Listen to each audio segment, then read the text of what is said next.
Let me take this moment to wholeheartedly congratulate each and every one of you today. You graduated. You did it. You made it. Congratulations to you. And you did it all by yourselves. Nobody helped you. No, that's not true. That's what I thought when I was young. Starting to really make it as an actor. I came in, I talked to my mother. I said, "Ma, did you think that this was going to happen? I'd be so big and I'll be able to take care of everybody and I can do this and I can do that and I can." She said, "Boy, stop it right there. Stop it right there. Stop it right there." He said that if you only knew how many people that have been praying for you, how many prayer groups she put together, how many prayer cloths she gave me, how many times she splashed me with holy water to save my sorry behind, as she said it. She said, "Oh, you did it by yourself? I tell you what you can do by yourself. You can go outside, get a mop and a bucket and wash them windows. You can do that by yourself." Superstar. So I'm saying that to say I want to congratulate all the parents and friends and family and aunties and uncles and grandmothers and grandfathers and teachers and friends and enemies. All the people that helped you to get where you are today. Congratulations to you all. I'm going to tell about 2-3 stories. I'm going to keep it real short. I remember my graduation. Speaker got up there, went on forever, blah, blah, blah, blah, blah, blah, blah, blah, blah. So I'm going to keep it short. Number 1, put God first. Put God first in everything you do. Everything that you think you see in me, everything that I've accomplished, everything that you think I have, and I have a few things, everything that I have is by the grace of God. Understand that. It's a gift. 40 years ago, March 27th, 1975, it was 40 years ago, just this past March, I was flunking out of college. I had a 1.7 grade point average. I hope none of you can relate. I had a 1.7 grade point average. I was sitting in my mother's beauty shop. They still call it beauty shop now? What they call it now? Yeah, I was sitting in the beauty parlor. I was sitting in my mother's beauty parlor, and I'm looking in the mirror, and I see behind me this woman under the dryer. And every time she looked up, every time I looked up, she was looking at me, just looking me in the eye. And I didn't know who she was, and I said, she said, "Somebody give me a pen, give me a pencil. I have a prophecy." March 27, 1975, she said, "Boy, you are going to travel the world and speak to millions of people." Now, mind you, I was flunked out of college. I'm thinking about joining the army. I didn't know what I was going to do, and she's telling me I'm going to travel the world and speak to millions of people. Well, I have traveled the world, and I have spoke to millions of people. But that's not the most important thing, the success that I had. The most important thing is that what she taught me and what she told me that day has stayed with me since. I've been protected. I've been directed. I've been corrected.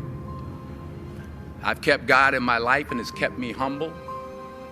I didn't always stick with him, but he always stuck with me. So stick with him in everything you do.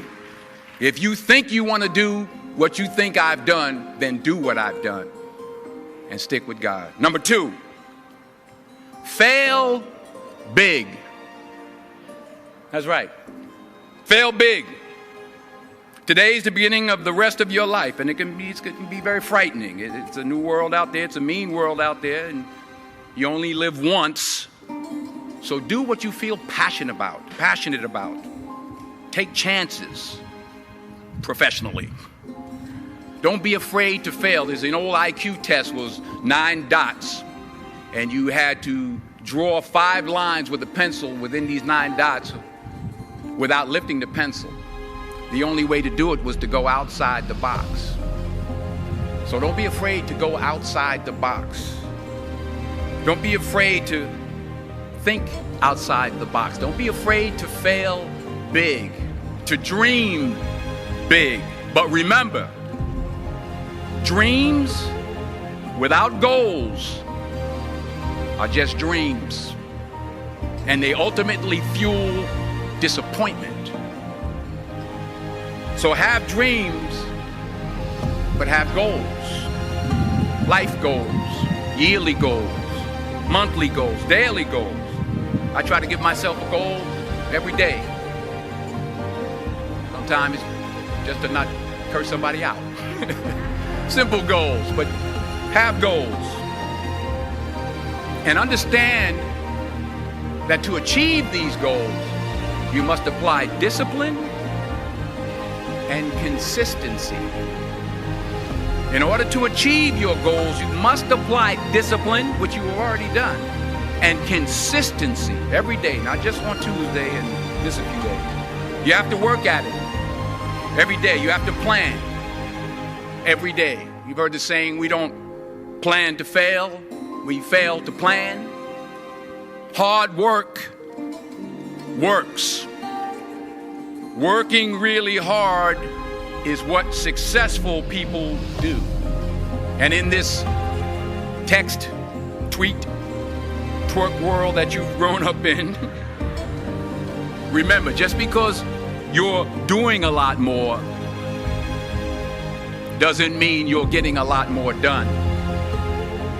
Remember that. Just because you're doing a lot more doesn't mean you're getting a lot more done. Don't confuse movement with progress. My mother told me, she said, yeah, because you can run in place all the time and never get anywhere. So continue to strive, continue to have goals, continue to progress. Number 3, you'll never see a U-Haul behind a hearse.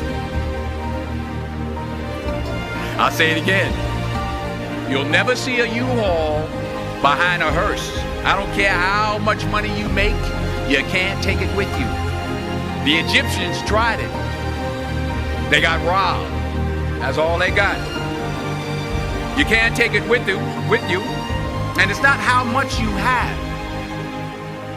It's what you do with what you have. We all have different talents. Some of you will be doctors, some lawyers, some scientists, some educators, some nurses, some teachers. Yeah, okay. Some preachers. The most selfish thing you can do in this world is help someone else. Why is it selfish? Because the gratification, the goodness that comes to you, the good feeling that I get from helping others, nothing's better than that. Well, one or two things, but nothing's better than that. Not jewelry, not big house I have, not the cars, but it's the joy. That's where the joy is, in helping others. That's where the success is, in helping others. Finally, I pray that you put your slippers way under the bed tonight, so that when you wake up in the morning, you have to get on your knees to reach them. And while you're down there, say thank you for grace. Thank you for mercy. Thank you for understanding. Thank you for wisdom. Thank you for parents. Thank you for love. Thank you for kindness. Thank you for humility. Thank you for peace. Thank you for prosperity. Say thank you in advance for what's already yours. That's how I live my life. That's why I am, one of the reasons why I am today. Say thank you in advance for what is already yours. True desire in the heart for anything good is God's proof to you sent beforehand to indicate that it's yours already. I'll say it again.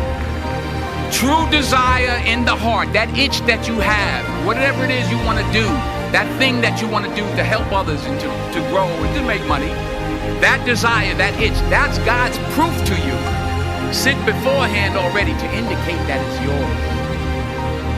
And anything you want good, you can have. So claim it. Work hard to get it. When you get it, reach back. Pull someone else up. each one, teach one. Don't just aspire to make a living. Aspire to make a difference. Thank you.